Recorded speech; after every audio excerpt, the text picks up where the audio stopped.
শেখ হাসিনা সরকার চলে গিয়েছে।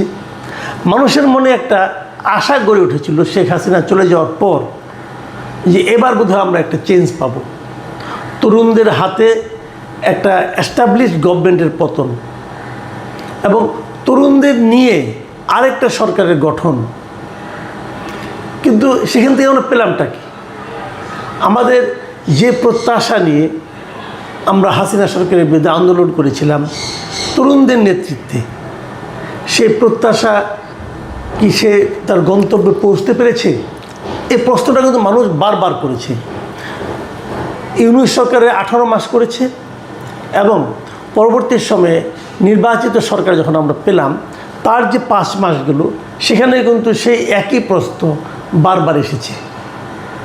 তো অনেকে বলছে যে ইয়াংদের, মানে এই জেনজি যাদেরকে আমরা বলি, এই তরুণরা ভাঙতে পারে কিন্তু গড়তে পারে না। তরুণরা একটু দুঃসহ অবস্থার অবসান ঘটাতে পারে কিন্তু একটা সুস্থির সময়কে, সুস্থির শাসনকে নিয়ে আসতে পারে না। এই যে একটা ধারণা মানুষের মনে, এই ধারণাটা কেন হয়েছে এবং এই ধারণাটাকে আসলে মানে স্বাভাবিক ধারণা? জেনজি নিয়ে আপনি অনেকদিন ধরে কথা বলছিলেন আমার সঙ্গে, আমরা এটা আলাপ করছিলাম জেনজি প্রকৃতিটা কি, এরা আসলে কি চায়, কেন এদেরকে জেনজি বলা হচ্ছে। আমরা এর মধ্যে অন্যান্য দেশের উদাহরণ দেখলাম। তো এই সামগ্রিকভাবে আপনি আগে আমাদের দেশের ব্যাখ্যাটা দেন, অথবা আপনি যেভাবে সুবিধা মনে করেন এই জেনজির আন্দোলন এবং জেনজির কর্মকাণ্ড এবং জেনজিকে ঘিরে সাধারণ মানুষের প্রত্যাশা, আপনি কীভাবে ব্যাখ্যা করবেন? Thank you. আমার মনে হয় জেনজি কি এইটা একটু বললে তাহলে জিনিসটা ক্লিয়ার হয় আর কি, তাহলে বোঝা যাবে আর কি। দেখেন, জেনজি আমরা বলতেছি যে 1997 সাল থেকে 2012 সাল পর্যন্ত যারা জন্মেছে তারা হচ্ছে জেনজি, জেনারেশন জেড। তার মানে এখন যাদের বয়স সর্বোচ্চ 29 এক্স্যাক্টলি, আর আপার লিমিট হচ্ছে 29। তো এই জেনজিদের বৈশিষ্ট্য কি, গ্লোবালি যেটা ক্যারেক্টারাইজ করা হয়েছে জেনজির বৈশিষ্ট্য, সেটা হচ্ছে দে আর হাইলি ফোকাসড। 3টা বিষয়ের একটা ফোকাস হয় তারা। একটা হচ্ছে ডাইভার্সিটি, মানে তারা বৈচিত্র্যপিয়াসী। 2 নম্বর হচ্ছে ইকুইটি হচ্ছে ন্যায়পরায়ণতা, সাম্য। হ্যাঁ, আপনি দেখেন, আমি কোন লেখা যেন লিখছিলাম, মানুষ 30 বছর বয়স পর্যন্ত খুব অনেস্ট থাকে, এটা ইংরেজিতে বলে নাইভ, খুব সহজ সরল।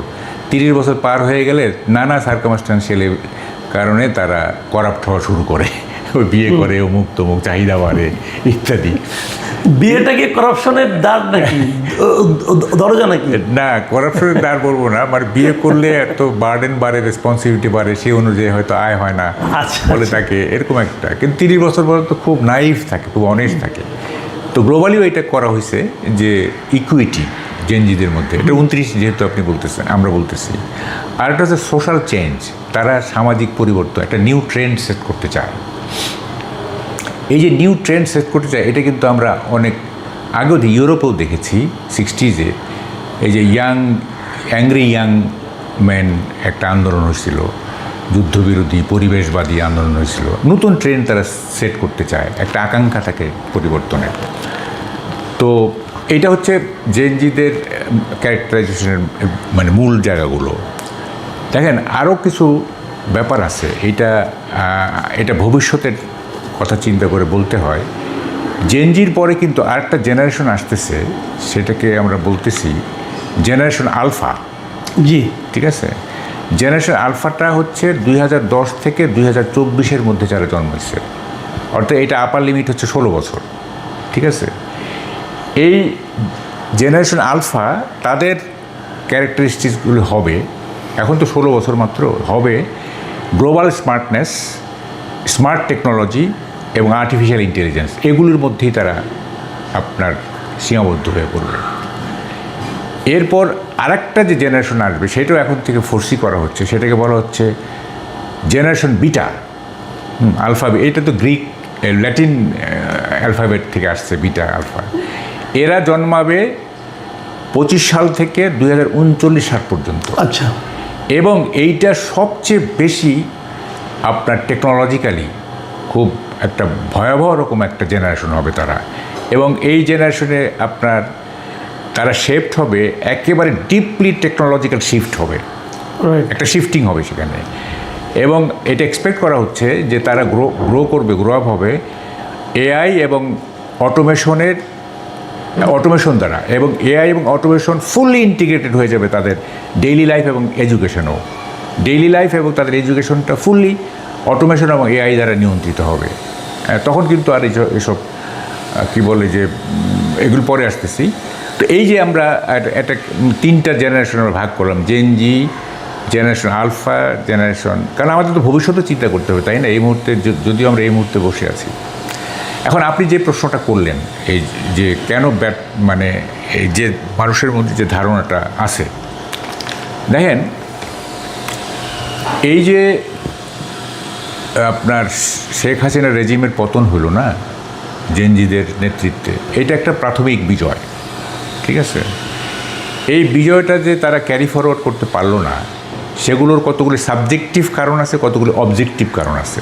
জি, একটা কারণ হচ্ছে, সেটা আমি এর আগেও বহুবার বলছি, সেটা হচ্ছে সে সাইমন বলিভারের সেই উক্তিটি, বিখ্যাত উক্তিটি, যে revolution devours its own children, বিপ্লব তার নিজের সন্তানদের খেয়ে ফেলে। এবং এটা অনেক জায়গাতে দেখা গেছে পৃথিবী। বিপ্লব করার সময় যে ডেডিকেশন থাকে, বিপ্লব করার সময় যে মোটিভেশন থাকে, যে ইডিওলজিক্যাল একটা ব্যাপার থাকে, সেইটা বিপ্লব শেষ হয়ে গেলে সেটা থাকে না, তখন ওই বিপ্লব নিজেই এই বিপ্লবীদেরকে খেয়ে ফেলে, ঠিক আছে? এইটা আমরা 71-ও দেখছি। আপনি যদি স্বাধীনতা সংগ্রামকে একটা বিপ্লব ধরেন, তাইলে এই বিপ্লবের পরে যখন বঙ্গবন্ধু আর্মস জমা দিতে বললেন, তখন কিন্তু অধিকাংশ আর্মস জমা দেওয়া হয় নাই, এবং এই আর্মসগুলো দিয়ে নানা রকম অপকর্ম করা হয়েছে, এই ছিনতাই থেকে শুরু করে নানা রকম অপকর্ম হয়েছে। তাহলে দেখা যাচ্ছে যে স্বাধীনতা অর্জনের পরে যারা অংশ নিচ্ছিল, তাদের একটা অংশ, সব না, একটা অংশ তারা ডিরেল হয়ে গেল, তারা নানা রকম অপকর্ম। সো এইটা আমাদের মানতে হবে যে revolution devours its own children.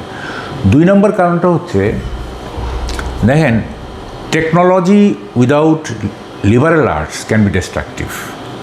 আপনি যদি শুধু টেকনোলজি নির্ভর, জেনজিরা তো টেকনোলজি নির্ভর একটা মানে জেনারেশন, টেকনোলজির সাথে যদি আপনি লিবারেল আর্ট যুক্ত করতে না পারেন, এই লিবারেল আর্টসের মধ্যে আছে ধরেন ইতিহাস, আপনার এই শিল্প, কলা, ফিলসফি, হ্যাঁ, এই জিনিসগুলো যদি টেকনোলজির সাথে যুক্ত না হয়, তাইলে এইটা ডিস্ট্রাকটিভ হইতে পারে। আচ্ছা, এই জন্যই বোধ করি আইনস্টাইনের মতো বড় টেকনোলজিস্ট তো আর পৃথিবীতে জন্মায় নাই, উনি কিন্তু হাতে একটা বেহালা রাখতেন। এটা সিম্বলিক, যে এটা সিম্বলিক যে দেখো, শুধুমাত্র টেকনোলজি নির্ভর হলে হবে না, এই বেহালাটারও দরকার আছে। মানে উনি কি বেহালা বাজাতে পারতেন না? বাজাতে হয়তো অ্যামেচারিস্ট ছিলেন, কিন্তু উনি সাথে রাখতেন এটা বেহালাটা। আচ্ছা আচ্ছা আচ্ছা। তো ফলে আমাদের যে আমি দেখেছি যে যারা 5ই আগস্টের আন্দোলনের সাথে যারা জড়িত ছিলেন, তাদের অনেকের মধ্যে ইতিহাস চেতনার ঘাটতি আছে, তাদের অনেকের মধ্যে সুকুমার বৃত্তির ঘাটতি আছে, হ্যাঁ, ইত্যাদি। ফলে শুধু টেকনোলজিটাই আপনাকে একটা নতুন সমাজের ভিত্তিপ্রস্তর নির্মাণ করতে ব্যর্থ হয়েছে, শুধু টেকনোলজিটা। আরেকটা আছে, ধরেন যে অপোজিশনে থাকলে রাজনীতিটা করা খুব সহজ হয়, কারণ আপনি সহজেই মানুষকে এজিটেট করতে পারবেন, সহজেই মানুষকে উত্তেজিত করতে পারবেন। উত্তেজিত করাটা কিন্তু খুব কঠিন কাজ না, কিন্তু আপনার উত্তেজনা প্রশমন করাটা কঠিন কাজ, ঠিক আছে? যেমন ধরেন Bangabandhu as a leader of the opposition চরম সাকসেসফুল, একটা দেশ দিয়ে গেলেন উনি। কিন্তু যখন তিনি বিনির্মাণের প্রশ্ন আসলো, যখন উত্তেজনা প্রশমনের প্রশ্ন আসলো, তখন কিন্তু উনি আর সেভাবে সফল হতে পারলেন না, প্রশাসক হিসাবে বা শাসক হিসাবে উনি কিন্তু পারলেন না। ফলে এই যে কী বলে যে পজিশনে যাওয়ার যে ডিসঅ্যাডভান্টেজ এবং অপোজিশনে থাকার যে অ্যাডভান্টেজ, সেটা কিন্তু এখানে একটা কাজ করছে। আর একটা আমাদের দেশের পার্সপেক্টিভে যেটা হয়েছে, এটা ফেল করার কারণে দেখেন, শুধু জেনজি কিন্তু আপনার অগাস্ট অভ্যুত্থানের একমাত্র স্টেক হোল্ডার ছিল না, তারা ফ্রন্ট লাইনে ছিল। There were many stakeholders including BNP. BNP তো বাংলাদেশের লার্জেস্ট পলিটিক্যাল পার্টি। হ্যাঁ, তো বিএনপি যেহেতু 17 বছর যাবৎ এই শেখ হাসিনা রেজিমের বিরুদ্ধে আন্দোলন করছে, তাদেরও একটা বড় স্টেক আছে এখানে। এবং আলটিমেটলি কিন্তু দেখা গেল যে হোল জিনিসটা ওই 5ই আগস্টের আগে, মানে জুলাইয়ের 15 তারিখ থেকে 5ই আগস্ট পর্যন্ত এই যে ছাত্ররা সামনে ছিল, 5ই আগস্টের পরে ধীরে ধীরে আপনার স্টিয়ারিংটা কিন্তু বিএনপির হাতে চলে গেল। এবং বিশেষ করে যখন তারেক রহমান ফিরে আসলেন, তখন কিন্তু যে জেনারেশন জেড তারা কিন্তু একটু হয়ে গেলেন, ব্যাকফুটে চলে গেলেন। তো ওই আপার হ্যান্ডটা বিএনপি নিয়ে নিল। তখন আর তরুণদের জিনিসটা থাকলো না। যদিও তারা একটা পার্টি করছে, এনসিপি, ন্যাশনাল সিটিজেন্স পার্টি, কিন্তু ওই যে বিএনপির যে 40 বছরের যে রাজনৈতিক কর্মকাণ্ড, 40 বছরের মানুষের সাথে 40 বছরের যে মিথস্ক্রিয়া, সেইটার রেজাল্ট তো তারা নিবেই, তাই না? এবং সে কারণে তারা আপার হ্যান্ডে চলে গেল এবং ওরা পিছু পড়ে গেল আর কি। তো সবটা মিলে, আর সবচেয়ে বড় আমাদের দেশে, পার্টিকুলারলি আমাদের দেশে, মানে অগাস্ট অভ্যুত্থানের পরে যখন ডক্টর ইউনূস ক্ষমতা নিলেন, এই ভদ্রলোক আসলে পুরো জিনিসটাকে পেঁচায় ফেলছেন উনি। হ্যাঁ, ওনার যদি দূরদর্শিতা থাকতো, ওনার যদি আন্তরিকতা থাকতো, দেশপ্রেম থাকতো, তাইলে কিন্তু হয়তো জেনজিরাই আপার হ্যান্ডে থাকতে পারতো, উইথ ডিগনিটি, উইথ আপনার কি বলে যে না, আপনি যে কথাটা বলছেন যে আপনি জেনজিরা আপার হ্যান্ডে থাকতে পারত, তার মানে পারাটা কি সহজ? এখানে আমি একটা কথা বলি, যেমন অনেকে এই উদাহরণটা দিয়ে থাকেন যে একটা ভবন যদি আপনি ভাঙতে হয়, ভবন যারা ভাঙে তারা কিন্তু ভবন গড়ার জন্য উপযুক্ত ব্যক্তি নয়। এখন ওনারা ভাঙতে পেরেছেন, গড়ার জন্য ওনারা যে উপযুক্ত নয়, এটা তো নির্বাচনে আমরা টের পেলাম। জনগণ কিন্তু গড়ার জন্য বিএনপিকে বেছে নিল, তাদের কিন্তু বেছে নেয় নাই। আবার আমি আরেকটা উদাহরণ দিয়ে বলি আপনাকে, সেটা হলো এটা কি কেবল আমাদের দেশের জন্য প্রযোজ্য? আমরা নেপালে কি দেখলাম, সেখানে তো আমরা একই জিনিস দেখলাম। এখানে আমাদের এখানে মনে করেন নির্বাচনে জনগণ জেনজিকে বেছে নেয় নাই, বিএনপিকে বেছে নিয়েছে দেশ গড়ার জন্য। নেপালে কিন্তু ওদের যে নির্বাচন হয়েছে, সেই নির্বাচনে দেশ গড়ার জন্য তারা কিন্তু জেনজিকেই বেছে নিয়েছে। কিন্তু জেনজিকে বেছে নেওয়ার পর এখন তারা সফল হচ্ছে না, অথবা আবার অন্য জেনজিদের কাছে সমালোচনার মুখে পড়ছে। এটা কেন হচ্ছে? আচ্ছা, এখানে একটা ব্যাপার আছে। এই যে আপনি বললেন যে ভাঙার জন্য একটা স্ট্রাইকিং ফোর্স লাগে, আর কিছু লাগে না, ঠিক আছে? আপনি যখন সোসাইটিতে এই পুরনো সমাজ ব্যবস্থা ভাঙতে চান, সেই ভাঙার জন্য কিন্তু কোনো কষ্ট করতে হয় না। কষ্ট করতে শুধু এই রেজিমটাকে ফেলে দিলেই হইল, এটা স্ট্রাইক করে। কিন্তু এই যে আপনি পুরনো ছবিটা মুছে ফেলতেছেন, আপনি পরবর্তী ছবিটা কি আঁকবেন সেইটা তো আপনার মাথায় নাই। আপনার মাথায় আছে ছবিটা মুছে ফেলতে হবে, ঠিক আছে? আচ্ছা, আপনি যে বললেন এই যে জেনজির কথা বললেন, দেখেন আসামের চিত্রটা দেখেন আপনি। কেন এই আপনার বিএনপি কেন আপার হ্যান্ড পেয়ে গেল, কেন জেনজিরা পেল না? সেটা হচ্ছে যে এই কি বলে, আমাদের দেশের মানুষ, হ্যাঁ, তারা মনে করছে যে বিএনপি হচ্ছে আপনার আর্টিকুলেট মিডল ক্লাসের দল, এবং তারাই আমাদের আশা আকাঙ্ক্ষা বাস্তবায়িত করতে পারবে। আসামে কী হয়েছে? আসামে কেন অল আসাম স্টুডেন্ট ফেডারেশনের মুভমেন্ট সাকসেসফুল হলো এবং প্রফুল্ল মাহান্ত, এটা অনেক আগের ঘটনা, চিফ মিনিস্টার পর্যন্ত হয়েছিলেন, উনি মুখ্যমন্ত্রী পর্যন্ত হয়েছিলেন। কারণটা হচ্ছে আসামে আপনার আর্টিকুলেট মিডল ক্লাস, পলিটিক্যাল, সেই ধরনের dependable political party, civil society, এগুলির ভ্যাকুয়াম ছিল, এগুলি ছিল না। এই ভ্যাকুয়ামটা পূরণ করছে তরুণ সমাজ। আচ্ছা, এই ভ্যাকুয়ামটা তরুণ সমাজ পূরণ করছে, করে তারা সফল হয়ে এবং প্রফুল্ল মাহান্ত চিফ মিনিস্টার হয়েছে। কিন্তু আমাদের দেশের তো মানুষ ওই ভ্যাকুয়ামটা দেখে নেয়, ওরা দেখছে যে বিএনপি এখানে আছে।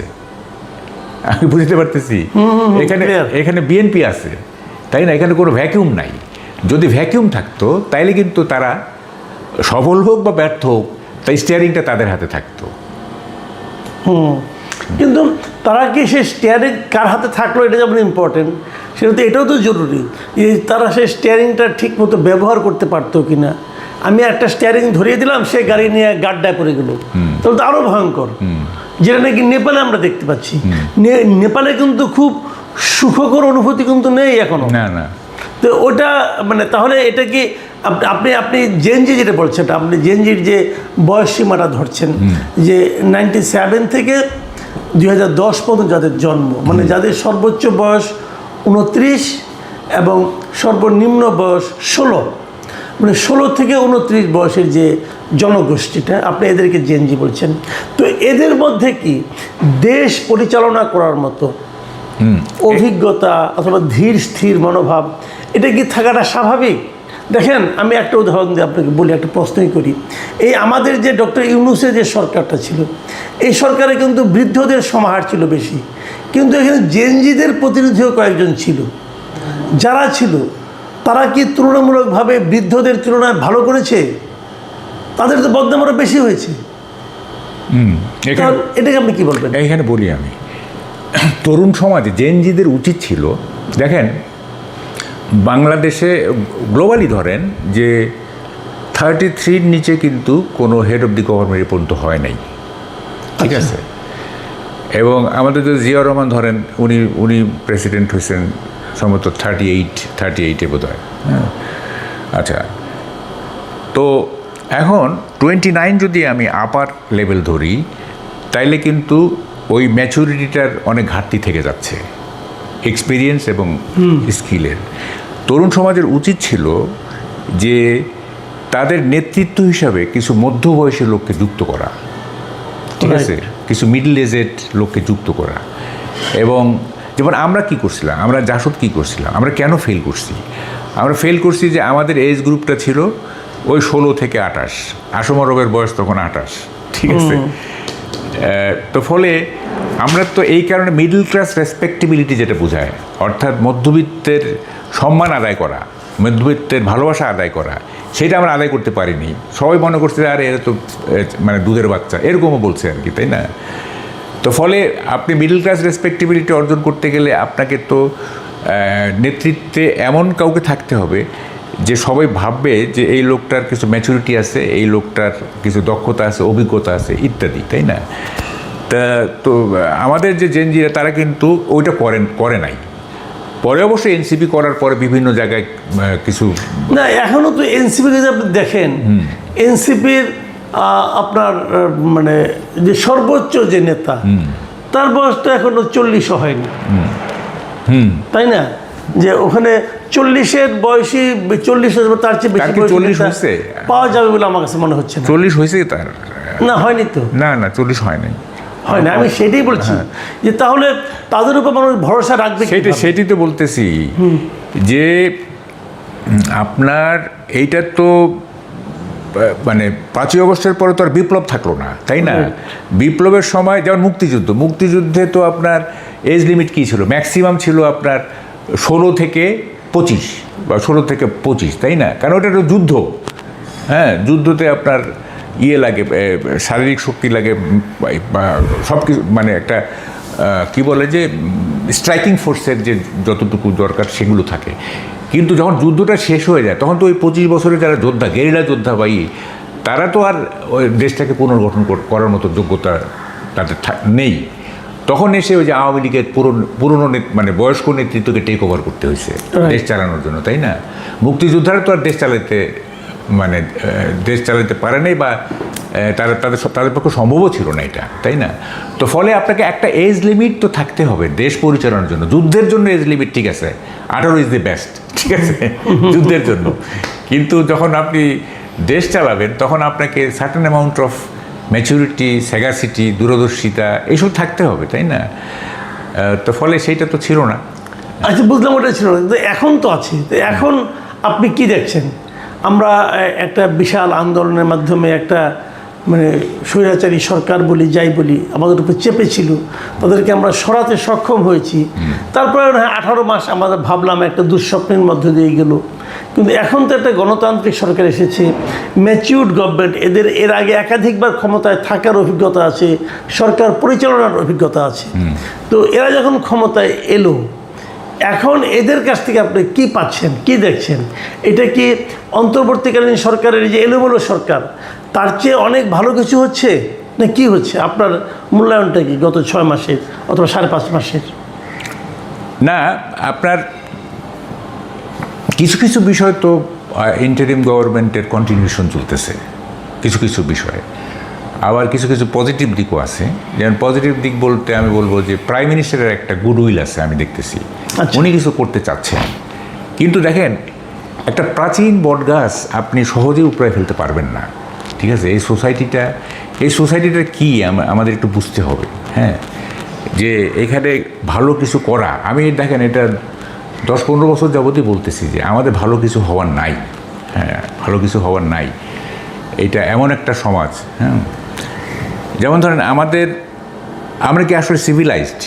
প্রশ্ন হচ্ছে এটা আমরা কি আসলে সিভিলাইজড কিনা? দেখেন, যে a system that compels its general people to pay to exist, অর্থাৎ টিকে থাকার জন্য পে করতে হয় ইন কাইন্ড অর ক্যাশ। যে সিস্টেম বেঁচে থাকার জন্য আপনাকে করতে হয়, কি বলে, যে ওবে করতে হয়, মান্য করতে হয়, ঊর্ধ্বতনদের মান্য করতে হয়। যে সমাজে আপনার খাবার পাওয়ার জন্য প্রতিযোগিতা করতে হয়, এই যে টিসিবির লাইন দেখেন, রাইট, তাহলে দিস ইজ এ সিস্টেম যেটা আপনাকে বাধ্য করছে টিকে থাকার জন্য পে করতে, বেঁচে থাকার জন্য মান্য করতে এবং খাবার খাওয়ার জন্য প্রতিযোগিতা করতে। This is not a civilisation, this is a prison with shopping privilege. এটা একটা কারাগার, এখানে কেনাকাটার একটা সুযোগ আছে, ঠিক আছে? ইটস নট এ সিভিলাইজেশন, ঠিক আছে? This is a prison. আপনার সুবিধাটা কি? আপনাকে একটা শপিং প্রিভিলেজ দিছে।